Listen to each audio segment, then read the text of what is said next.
Welcome to video 22. The only difference, or light, is oneness. Cool, man. Hello, friend. Thanks again for being here. In my last video, I talked about not fearing the absolute. Why?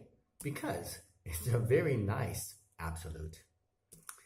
It's totally kind, predictable, trustworthy, and always giving to itself. It is harmless, benign, pulls no punches, makes no unpleasant surprises, and knows how to make us happier, much better than we do. The absolute is absolutely wonderful. Yet we fear it. That is because we have a trust issue. God is totally trustworthy because he is one with us and is not insane. So he could never even conceive of hurting himself, the idea of which is meaningless. But it is totally reasonable to not trust ourselves in the quite confused state of mind we are in here. We don't know what's in our best interest because we have misjudged what we are and what everything else is as well. If we only realize that there is no someone else in reality and no place other than the heaven where God put us and which expands across all that is and cannot be transcended nor escaped, not that we would want to, we could count on ourselves, but we don't believe in oneness. Who would want to leave heaven but the very confused? Yet we thought we could do a better job taking care of ourselves and thought that we'd have to separate from God and leave heaven to do it. Problem with that idea of leaving God is that it's impossible to be somewhere God is not, since he is everywhere there is, all in all, and one being. Speaking of oneness, today's topic is the only difference, or light, is oneness.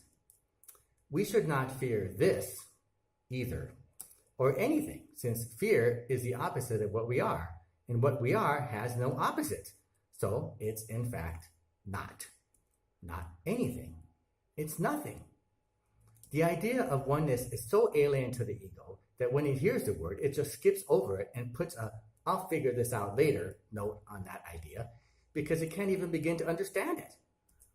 Even nothing is a part of God. It's the part that we have judged against and have, in fact, hidden ourselves in to escape the guilt of having believed we could abandon God in all reality. Thank God, this is not a possibility.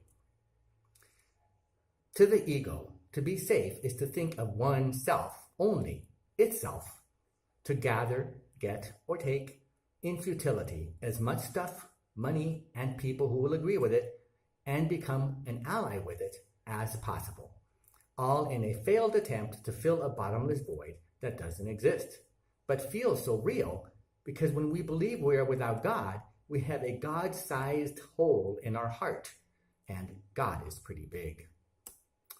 With the ego, never does it think there is anything given, but only exploited as a means to get more and better.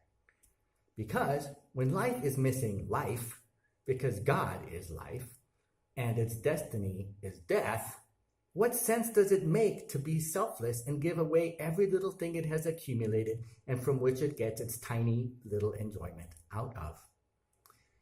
The idea of separate egos or separate minds is that of taking because it's always lacking. Though we hope we can fill our emptiness with what we take, it always feels afterwards like we have less, since, in truth, we can only take from ourselves. No matter what the ego thinks it thinks, we cannot escape our oneness. Darkness is the belief in lack from a belief in separation, sparking the beliefs in definition, distinctions, and differences, which is insane, since what we really are is one. To God, who, in complete contrast to the ego, thinks always of the whole, since he can only create like himself, and nothing he did not create exists, is the difference between us in a separated state and God, who knows of no separation. To him, in whom we are all a part, he gives himself fully, which is everything he is and all there is, in overflowing abundance to all at all times, without withholding and in equal proportion. Everything has no proportion. Recognizing that in giving a real gift, he will not only receive it in return, but increase it in measure, and once again given, because that which is given to oneself will always be joyfully received and returned to the whole. For when there is an ever-expanding existence with no end, there is no value in stolen, tiny, ephemeral things that have no meaning. The idea of oneness is an idea of non-stop giving and receiving. Light is sameness and sanity. We have to overlook the body if we can begin to accept that this idea might be the saner choice to believe in and live, since it is life eternal. Oneness, unlike the unreal world of bodies, must be on the level of spirit, which goes on forever. Vision depends on today's idea, the vision of Christ.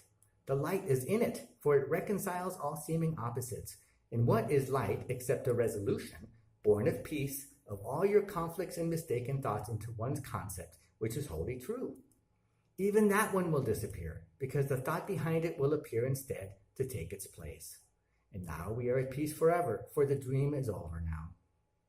True light, which makes true vision possible, is not the light the body's eyes behold. It is a state of mind, which has become so unified that darkness cannot be perceived at all. And thus what is the same is seen as one, while what is not the same remains unnoticed, for it's not there. This is the light which shows no opposites, and vision, being healed, has power to heal. This is the light that brings your peace of mind to other minds to share it and be glad that they are one with you and with themselves. This is the light which heals because it brings single perception based upon one frame of reference from which one meaning comes. Here are both giving and receiving seen as different aspects of one thought whose truth does not depend on which is seen as first, nor which appears to be in second place.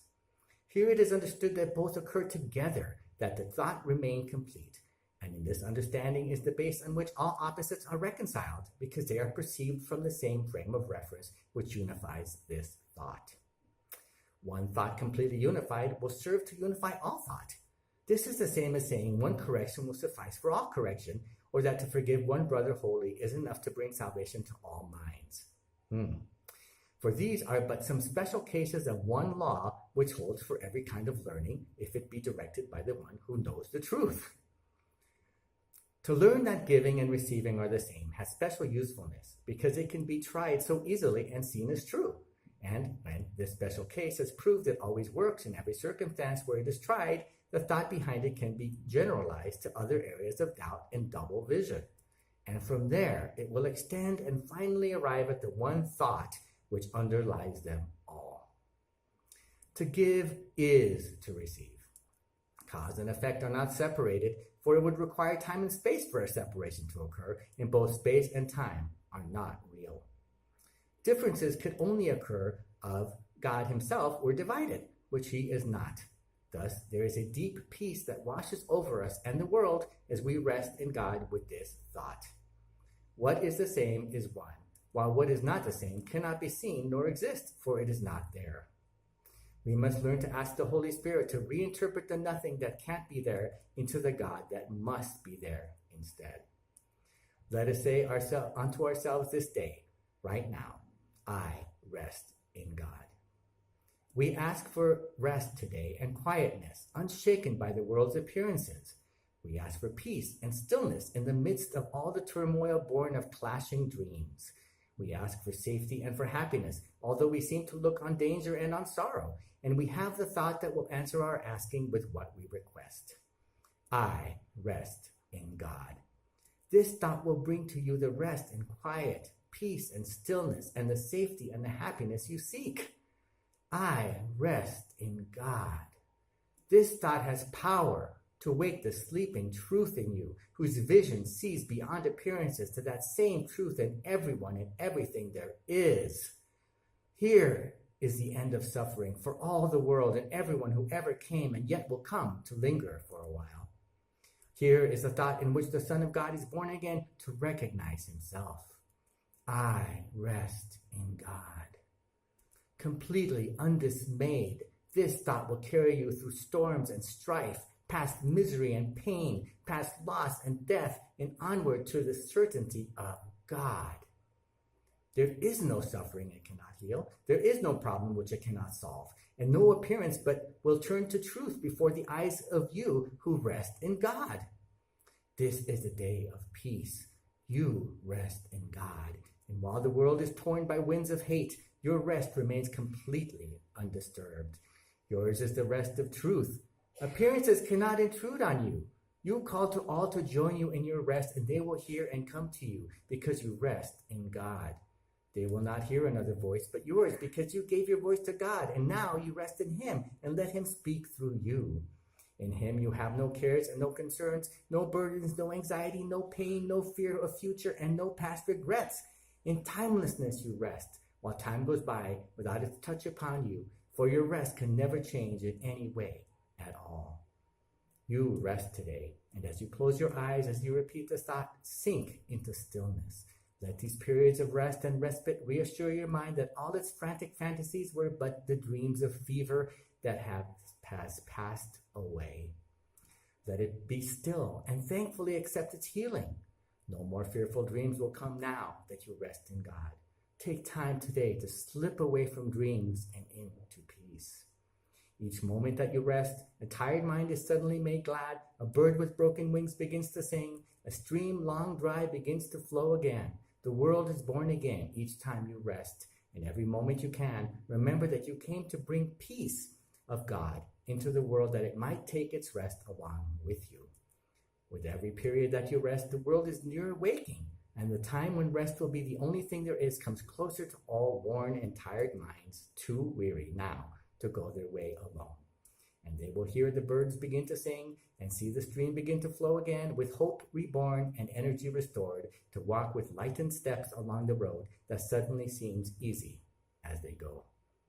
You rest within the peace of God today, and call upon your brothers from your rest to draw them to their rest along with you.